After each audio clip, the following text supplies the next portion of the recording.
श्रीमन्नारायण नारायण नारायण भजमन्नारायण नारायण नारायण श्रीमन्नारायण नारायण नारायण भजमन्नारायण नारायण नारायण भजमन्नारायण नारायण नारायण श्रीमन्नारायण नारायण नारायण भजमन्नारायण नारायण नारायण नारायण। कथा प्रारंभ होता है। सुनो वीर हनुमान, आसन आन विराजियो, पवन पुत्र बलवान। सियावर रामचंद्र पद जय शरणम शंकर हरिओम जय जय सिया राम। मंगल भवन मंगलहारी द्रौपदी दशरथ अजर बिहारी, दीन दयाल बिरद संभारी, हरहु नाथ मम संकट भारी। जय सिया राम जय जय हनुमान, वाके बिहारी लाल की जय, कृष्ण कन्हैया लाल की जय, नंद के गोपाल की जय, यशोदा के लाल की जय। नारायण हरे हरे नारायण हरे नारायण नारायण नारायण नारायण। बलदेव शर्मा पटवारी जी नारायण नारायण नारायण हरे।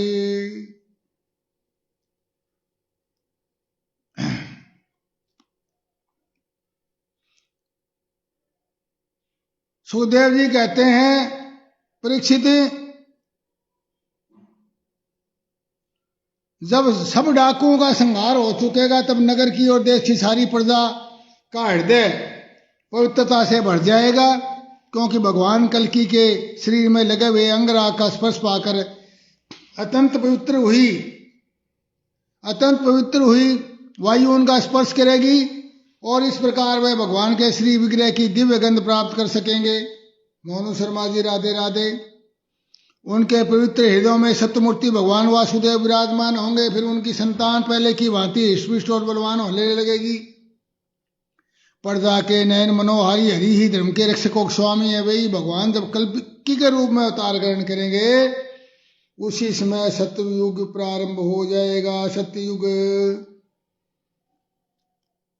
जिस समय चंद्रमा सूर्य और बृहस्पति एक ही समय एक ही साथ पुष्य नक्षत्र के प्रथम पल में प्रवेश करते हैं और एक राशि पर आ जाते हैं सारे, उस समय सतयुग का प्रारंभ होता है। परीक्षित, चंद्रवंश और सूर्यवंश में जितने राजा हो गए हैं या जिनका मैंने संक्षेप से वर्णन कर दिया है, तुम्हारे जन्म से लेकर राजा नंद के अभिषेक तक 1115 वर्ष का समय लगेगा। यानी नंद वंश जब तक आएगा तब तक 1115 वर्ष तुम्हारे जन्म से हो जाएंगे। जिस समय आकाश में सप्तऋषियों का उदय होता है उससे पहले 2 ही तारे दिखाई पड़ते हैं। उनके बीच में अश्विनी आदि नक्षत्रों में एक नक्षत्र दिखाई पड़ता है। उस नक्षत्र के साथ सप्तऋषिगण मनुष्यों की गणना से 100 वर्ष तक रहते हैं। वे तुम्हारे जन्म के समय और इस समय भी मघा नक्षत्र पर है। और जिस समय सप्तऋषि मघा नक्षत्र पर विचरण करते रहते हैं उसी समय कलयुग का प्रारंभ होता है। नारायण हरे नारायण हरे। परीक्षित, कलयुग की गणना देवताओं के हिसाब से 1200 वर्ष और मनुष्यों के हिसाब से 4,32,000 वर्ष। नारायण हरे नारायण हरे। और जिस समय सप्तऋषि मघा से चल करके पूर्वाषाढ़ा नक्षत्र में चले जाएंगे उसमें नंद का राज्य रहेगा, तब से कलयुग की अभिवृद्धि शुरू हो जाएगी। नंद वंश के बाद बहुत बढ़ना शुरू हो जाएगा। और जब श्री कृष्ण जिस दिन अपने परम धाम को प्रयाण कर गए उसी समय कलयुग का प्रारंभ हो गया। परीक्षित, जब देवताओं की गणना के अनुसार 1000 वर्ष बीत जाएंगे, यानी कि 1200 वर्ष को जो होते हैं देवताओं के 1000 वर्ष बीत जाएंगे, तब कलयुग के अंतिम दिनों में फिर से भगवान कल्कि की कृपा से मनुष्यों के मन में सात्विकता का संचार होगा और लोग अपने वास्तविक स्वरूप को जान सकेंगे और तभी से सतयुग का प्रारंभ हो जाएगा। जिन महापुरुषों और महात्माओं का मैंने तुमसे वर्णन किया है, अब केवल नाम से ही उनकी पहचान होती है। अब वे नहीं है, केवल उनकी कथा रह गई है। उनकी कीर्ति पृथ्वी पर जहां तहां सुनने को मिलेगी। जिन महापुरुषों का सब गाया वो अभी उनमें से कोई बकाया नहीं है। और आगे का भी मैंने तेरे को बता दिया। भीष्मपिता के पिता राजा शंतनु के भाई देवापी स्वांकुवक्ष मरु इस समय कलब ग्राम में स्थित हैं। सन्नी भारद्वाज जी राधे राधे। वे बहुत बड़े योग बल से युक्त हैं और कलयुग के अंत में कल्कि भगवान की आज्ञा से वे फिर यहाँ आएंगे और पहले की भांति ही वर्णाश्रम धर्म का विस्तार करेंगे। सतयुग, त्रेता, द्वापर और कलयुग ये 4 युग है और ये क्रम के अनुसार पृथ्वी पर अपना प्रभाव दिखाते रहते हैं। मैंने जिन राजाओं का वर्णन किया है वे सब और उसके अतिरिक्त दूसरे राजा भी इस पृथ्वी को मेरी मेरी कहते रहे, परंतु अंत में मरकर धूल में मिल गए। नारायण हरि हरि। क्यों करता मेरी मेरी, बन जाएगा अंत में राख की ढेरी। नारायण हरि नारायण हरि नारायण। अंत में सब धूल में मिल गए। बड़े बड़े खब्बी खान जिसको कहते हैं, इस शरीर को भले ही कोई राजा कह ले, परंतु अंत में यह कीड़ा विष्टा अथवा राख के रूप में ही बदलेगा। राख ही होकर रहेगा। इस शरीर के या इसके संबंधियों के लिए जो किसी भी दूसरे प्राणी को सताता है वह न तो अपना स्वार्थ जानता है न ही परमार्थ जानता है। इस शरीर के लिए, क्षणिक सुख के लिए जिसको सुख सोचता वास्तव दुख है, उसके लिए दूसरे प्राणियों को जो सताता है वो ना तो स्वार्थ जानता ना परमार्थ कोई जानता। क्योंकि प्राणियों को सताना तो नरक का द्वार है। असल नरक का द्वार है दूसरे प्राणियों को सताना। कोई कर्म नहीं करा, फलाना नहीं करा तो नरक का द्वार नहीं है। दूसरे प्राणियों को सताना और भगवान को समझना ही नहीं अपना, वो है नरक का द्वार। लोग ये सोचा करते हैं कि मेरे दादा परदादा इस अखंड भूमंडल का शासन करते थे, अब ये मेरे अधीन किस प्रकार रहे और मेरे बाद मेरे पोते पोतों मेरे वंशज किस प्रकार इसका उपयोग करें। वंशानुगत चलती आ रही है। मैं अब भी ये चल रहा है, मैं और फिर मेरे बाद मेरा वंश और उसके बाद आगे वंश, और पहले मेरे दादा पोता थे, इसलिए और किसी का अधिकार ही नहीं, कहीं भी पूरा ही नहीं हो रहा किसी का। वे मूर्ख इस आग पानी और मिट्टी के शरीर को, यह शरीर स्वयं आग है, इसमें अग्नि है और पानी है, और मिट्टी के शरीर को अपना आपा मान बैठते हैं और बड़े अभिमान के साथ डींग आंकते हैं कि ये पृथ्वी मेरी है। अंत में वे शरीर और पृथ्वी दोनों को छोड़ करके खाली हाथ आए थे, खाली हाथ जाए और अदृश्य हो जाएंगे, फिर दोबारा दिखाई नहीं देंगे कभी भी। प्रिय परीक्षित, जो नरपति बड़े बड़े उत्साह और बल पौरुष से पृथ्वी के उपयोग में लगे रहे, उन सबको काल ने अपने विकराल काल में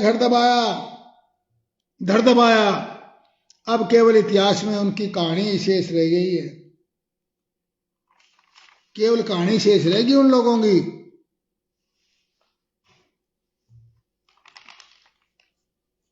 सुखदेव कहते हैं, परीक्षित, जब पृथ्वी देखती है तब राजा लोग मुझ पर विजय प्राप्त करने के लिए उतावले हो रहे हैं, तब वो हंसने लगती है पृथ्वी कि मुझ पर विजय प्राप्त करना चाहते हैं। कितने आश्चर्य की बात है कि ये राजा लोग तो स्वयं मौत के खिलौने हैं और मुझे जीतना चाहते हैं।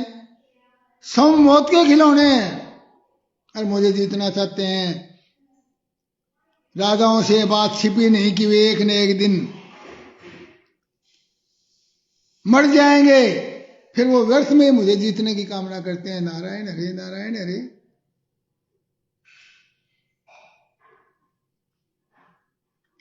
कामना से अंधे होने के कारण वे पानी के बुलबुले के समान क्षण भंगुर इस शरीर को पानी के रा बुदबुदा आसमान उसकी जात देखत ही छुप जाएगा, जो तारा प्रभात।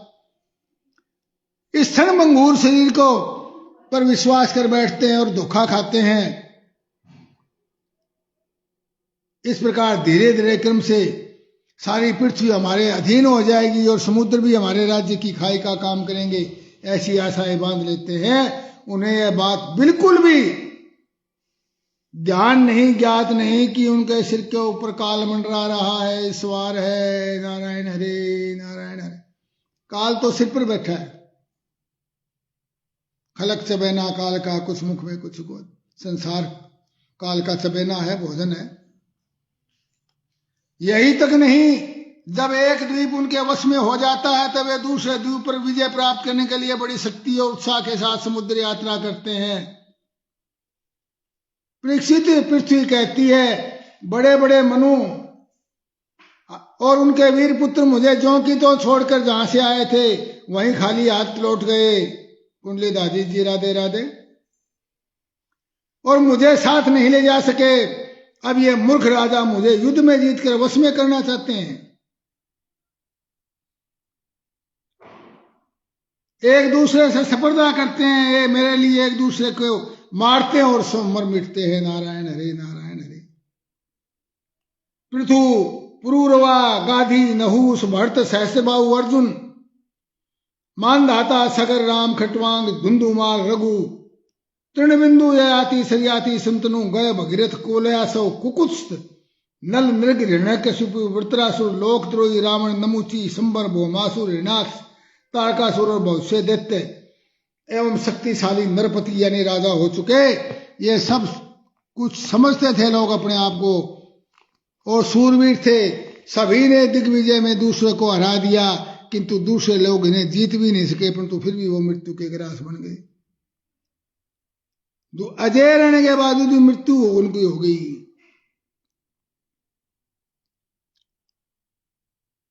अब उनके बल पौरुष और शरीर आदि का कुछ पता नहीं, केवल उनकी कहानी मात्र शेष हो गई है, रह गई है। भगवान श्री कृष्ण का गुणानुवाद समस्त अमंगलों का नाश करने वाला है। बड़े बड़े महात्मा उसी का गान करते हैं। राजा परीक्षित ने पूछा, भगवान तो मुझे तो कलयुग में राशि दोषी दिखाई दे रहे हैं।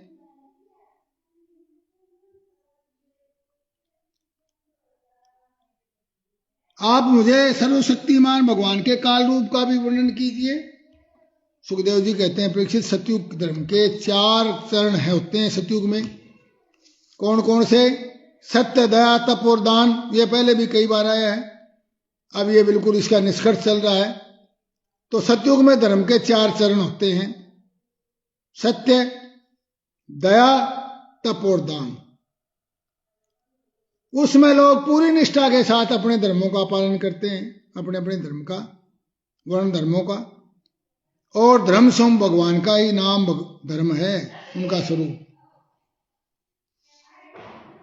सुखदेव जी कहते हैं, परीक्षित, सतयुग के लोग बड़े संतोषी और दयालु होते हैं और परीक्षित, धर्म के समान अधर्म के भी 4 चरण होते हैं। क्या? इसे उल्टा, सत्य यानी असत्य, हिंसा, असंतोष और कलह। त्रेता युग में इनके प्रभाव से धीरे धीरे धर्म के सत्य आदि चरणों का चतुर्थांश क्षीण हो जाता है। राजन, उस समय वर्णों में ब्राह्मण की प्रधानता अक्षुण्ण रहती है। सभी लोग कर्म कांड और तपस्या में निष्ठा रखते हैं, धर्म, अर्थ एवं काम रूप त्रिवग का सेवन करते हैं। द्वापर में अधिकतर लोग, द्वापर में हिंसा, असंतोष, झूठ और द्वेष, अधर्म के इन 4 चरणों की वृद्धि हो जाती है। इनके कारण धर्म के 4 चरण तपस्या, सत्य, दया और दान आदि आदि क्षीण हो जाते हैं।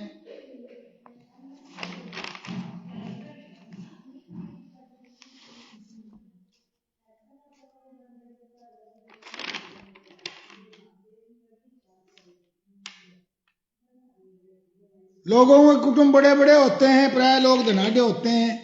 और कलयुग के में तो धर्म के दोनों चरण अत्यंत बढ़ जाते हैं। सभी प्राणियों में 3 गुण होते हैं। कलयुग में लोग लोभी, दुराचारी और कठोर हृदय होते हैं। सभी प्राणियों में 3 गुण होते हैं, सत्व, रज और तम। काल की प्रेरणा से समय समय पर शरीर प्राण और मन में उनका उन गुणों का ह्रास और विकास भी हुआ करता है। जिसमें बुद्धि और इंद्रिया सतोगुण में स्थित होकर अपना अपना काम करने लगती है उसमें सतयुग समझना चाहिए।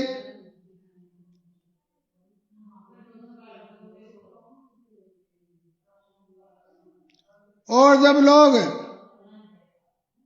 रजोगुण में स्थित होकर काम करने लगते हैं उसमें त्रेता युग काम करता है। जिसमें लोभ असंतोष अभिमान आदि और सकाम कर्मों में लोग लग जाते हैं उसमें द्वापर युग समझना चाहिए। और ये अवश्य ही रजोगुण और तमोगुण का मिश्रित प्रधानता का नाम ही द्वापर युग है। जिसमें झूठ कपट तंद्रा हिंसा विवाद शोक मोह भय दीनता की प्रधानता उसे तमोगुण युग कलयुग कहना चाहिए। जब कलयुग का राज्य होता है तब लोगों की दृष्टि अत्यंत क्षुद्र हो जाती है। लोग होते तो निर्धन है परंतु खाते बहुत अधिक हैं। ब्राह्मण नामधारी जीव पेट भरने के लिए जन्नेन्द्रिय को तृप्त करने में लग जाते हैं। ब्रह्मचारी लोग ब्रह्मचर्य व्रत से रहित होकर अपवित्र रहने लग जाते हैं। वानप्रस्थी लोग गांव में बसने लग जाते हैं और सन्यासी धन के लोभी हो जाते हैं, अर्थ पिशाच हो जाते हैं। स्त्रियों का आकार तो छोटा हो जाता है, भूख बढ़ जाती है, उन्हें संतान बहुत अधिक होती है और वे अपनी कुल मर्यादा का उल्लंघन करके लाज हया जो उनका भूषण है छोड़ बैठती है।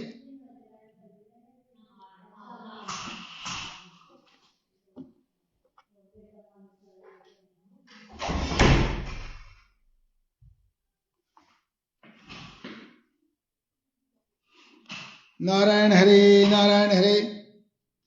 प्रिय विकसित कलयुग के मनुष्य बड़े ही लंपट और विषयी हो जाते हैं। विषय वासना के वशीभूत होकर इतने दीन हो जाते हैं कि अपने माता पिता भाई बंधु और मित्रों को छोड़कर केवल अपनी साड़ी और साड़ों से ही सलाह करने लगते हैं। नारायण हरे नारायण हरे। कुलदीप सिंह जी राधे राधे। कलयुग में दुर्भिक्ष अकाल पड़ते रहते हैं, प्रजा के शरीर में अस्थि पिंजर और मन शेष रह जाता है। कलयुग में लोग अधिक धन की तो बात ही क्या, कुछ कौड़ियों के लिए भी आपस में वैर विरोध करने लगते हैं और अपने प्राणों से भी हाथ धो बैठते हैं उसके लिए।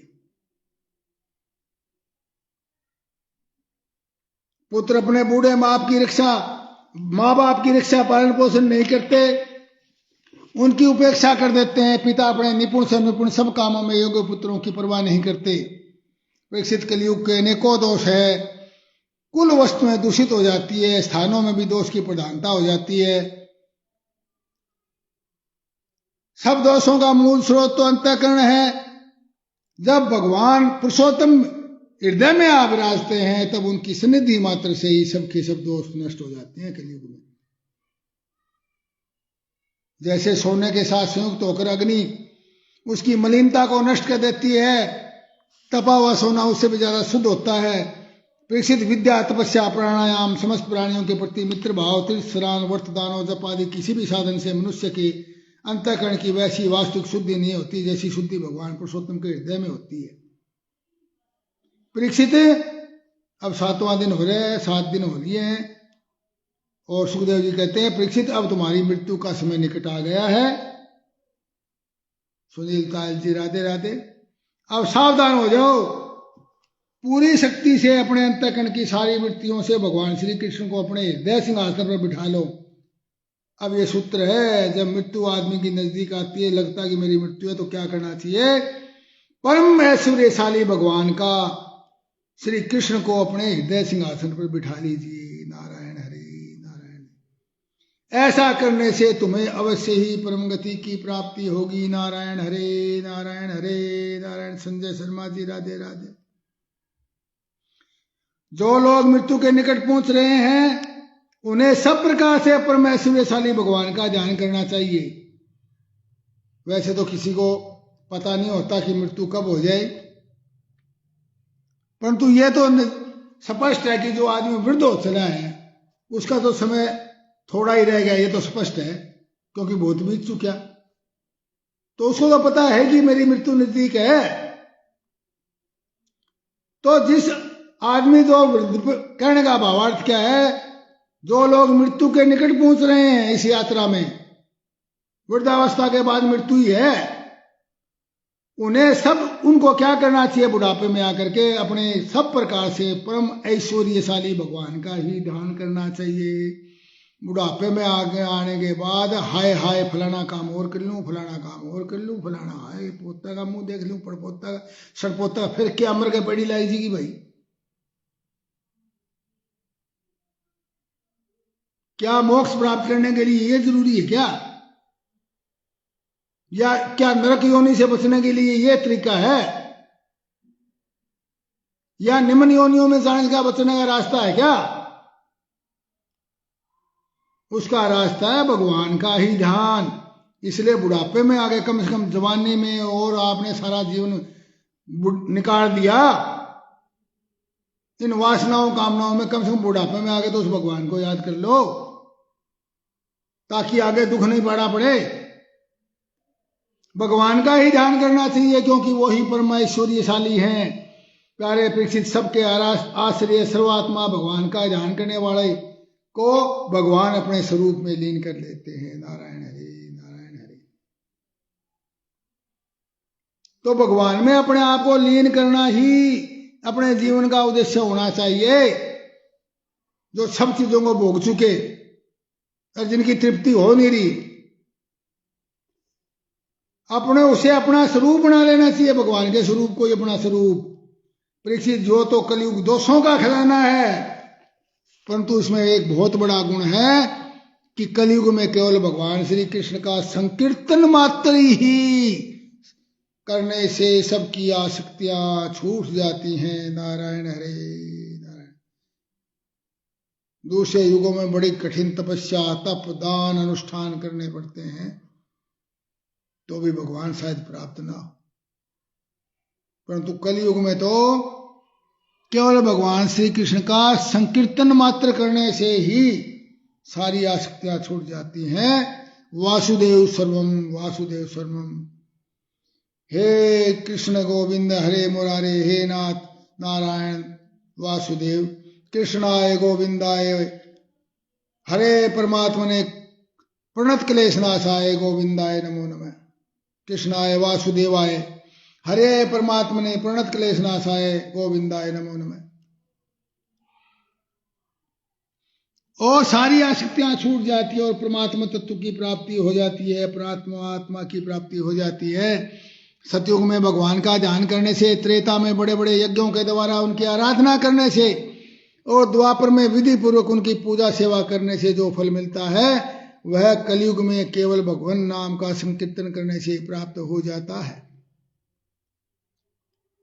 सुखदेव जी कहते हैं, परीक्षित, तीसरे सेकंड में मैंने परमाणु से लेकर के और प्रार्थ पर्यंत काल का स्वरूप और एक एक युग कितने वर्ष का सारी मैंने कालगणना, हमने एक दिन मैंने कागज लेकर भी सारी कैलकुलेट करके बताई थी।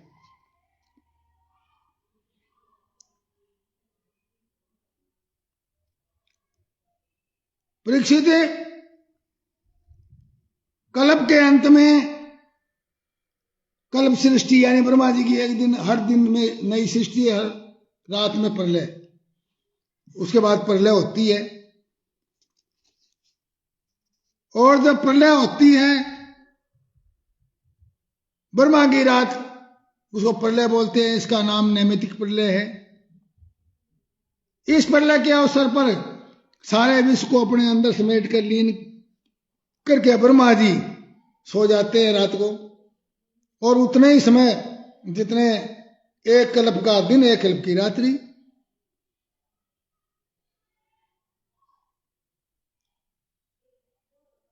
और इस प्रकार रात के बाद दिन और दिन के बाद रात होते होते जब ब्रह्मा जी की के हिसाब से उनकी आयु 100 वर्ष हो जाती है, तब मनुष्यों की दृष्टि में 2 प्रार्थ की आयु समाप्त हो जाती है। प्रार्थ का मतलब 50-50 साल,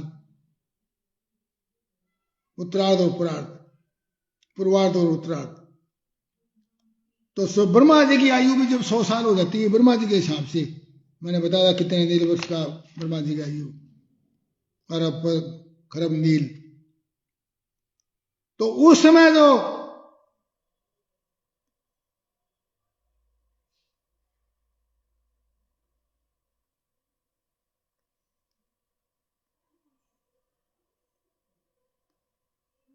उस प्रलय को ब्रह्मा जी की रात कहते हैं ना। 100 वर्ष की आयु में जो आयु समाप्त हो जाती है, उसमें तब महतत्व अहंकार 5 तन्मात्राएं 7 प्रकृतियां अपने मूल कारण प्रकृति में लीन हो जाती है। राजन, इसी का नाम प्राकृतिक प्रलय है। वो नैमित्तिक प्रलय थी जो ब्रह्मा जी के हिसाब से रोज होती है।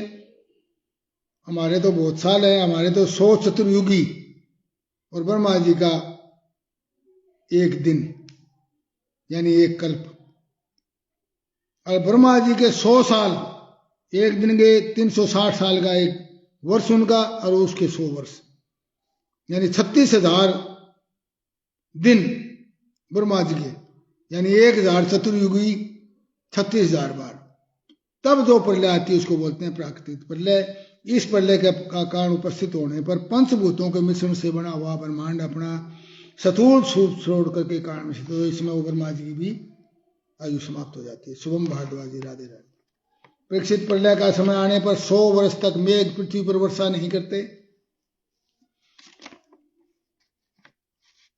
उसके बाद सामर्थक सूर्य अपनी प्रचंड किरणों से सारा रस पृथ्वी का खींच लेते हैं, और उसके बाद सामर्थक अग्नि प्रकट होती है और वायु के प्रभाव से वह और भी बढ़ जाती है। तल तल आती साधो नीचे के लोगों को भस्म कर देती है। वहां प्राणी तो पहले ही मर चुके होते हैं। नीचे की आग से करारी लपटें और ऊपर से सूर्य की प्रचंड गर्मी।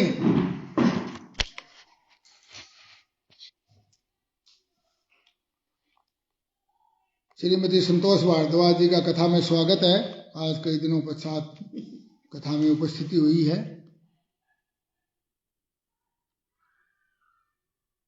और उसमें ऊपर नीचे चारों ओर से ब्रह्मांड जलने लगता है, और जैसे मानो गोबर का उपला जल रहा हो।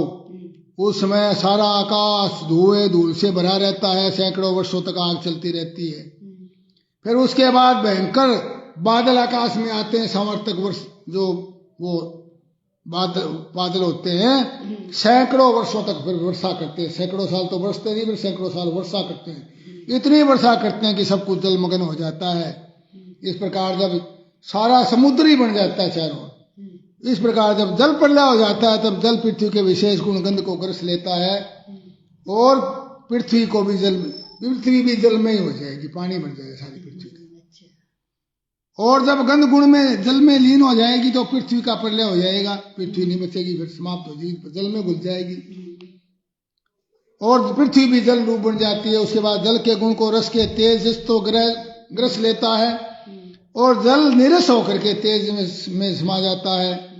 उसके बाद वायु तेज के गुण को ग्रस लेती है और वायु में लीन हो जाती है। उसके बाद वायु के गुण को स्पर्श अपने में मिला देता है, और वायु स्पर्शीन होकर आकाश में शांत हो जाएगी, शून्य हो जाएगा, बिल्कुल कुछ भी नहीं बचेगा, शून्य आकाश का मन, शब्द भी नहीं रहेगा। इस प्रकार महतत्व अहंकार को सत्वादि गुण महत्व ग्रस लेते हैं। यह सब काल की महिमा है, और चराचर जगत का उस समय प्रेरणा से अव्यक्त प्रकृति गुणों को ग्रस लेती है। तब केवल प्रकृति ही प्रकृति शेष रह जाती है।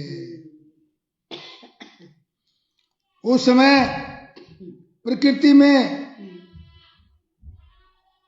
स्थूल अथवा सूक्ष्म रूप से वाणी, मन, सतोगुण, रजोगुण, तमोगुण, विकार, प्राण, बुद्धि, इंद्रिया, उसके देवता कुछ भी नहीं रहता, शून्य हो जाता है। सोपन जागी तो सोने की तीनों की अवस्थाएं नहीं रहती। आकाश, जलवायु, पृथ्वी, वायु, अग्नि, सूर्य भी नहीं रहते। सब कुछ सोए हुए के समान शून्य हो जाता है। इसी का अवस्था का नाम प्राकृत प्रलय है, प्राकृतिक प्रलय।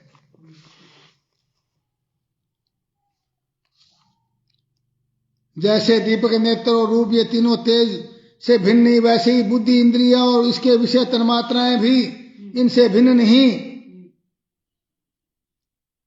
जैसे वस्त्र रूप के न होने पर केवल कारण रूप सूत का अस्तित्व माना जाता है, उसी प्रकार कार्य रूप जगत के अभाव में जगत का कारण रूप अवयव की स्थिति हो जाती है।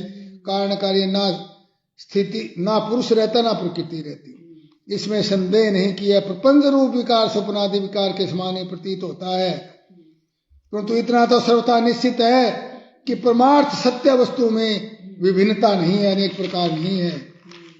जब सूर्य से प्रकट होने वाला बादल तितर बितर हो जाता है तब नेत्र अपने आप सूर्य का दर्शन करने लगते हैं। ठीक वैसे ही जब जीव के हृदय में जिज्ञासा जगती है तब आत्मा की उत्पादी अहंकार नष्ट हो जाता है।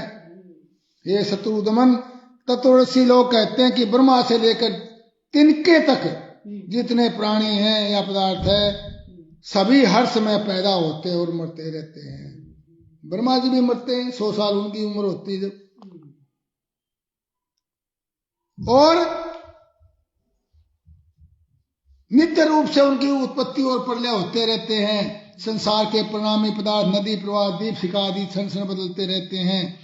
क्षण क्षण में उनको उत्पत्ति और प्रलय होती है। जैसे आकाश में तारे हर समय चलते रहते हैं परंतु उनकी गति दिखाई नहीं देती। आकाश में हमें तारा चलता हुआ नहीं दिखाता परंतु वो चलायमान है।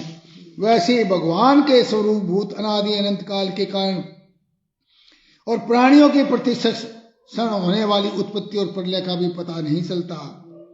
मैंने तुम्हें 4 प्रकार के प्रलय का वर्णन किया है। उनके नाम है नित्य प्रलय, नैमित्तिक प्रलय, प्राकृतिक प्रलय और आत्यंतिक प्रलय।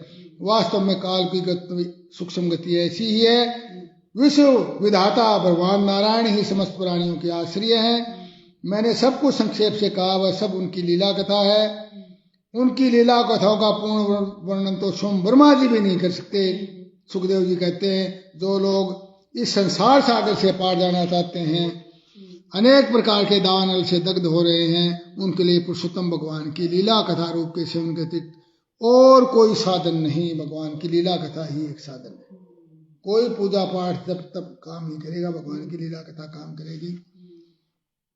और केवल भगवान की लीला रसायन का सेवन करके ही अपना मनोरथ सिद्ध कर सकते हैं। जो कुछ मैंने तुम्हें सुनाया है यही मद भागवत पुराण है। सुखदेव जी कहते हैं परीक्षित जो कुछ मैंने तुम्हें सुनाया है यही भागवत पुराण है।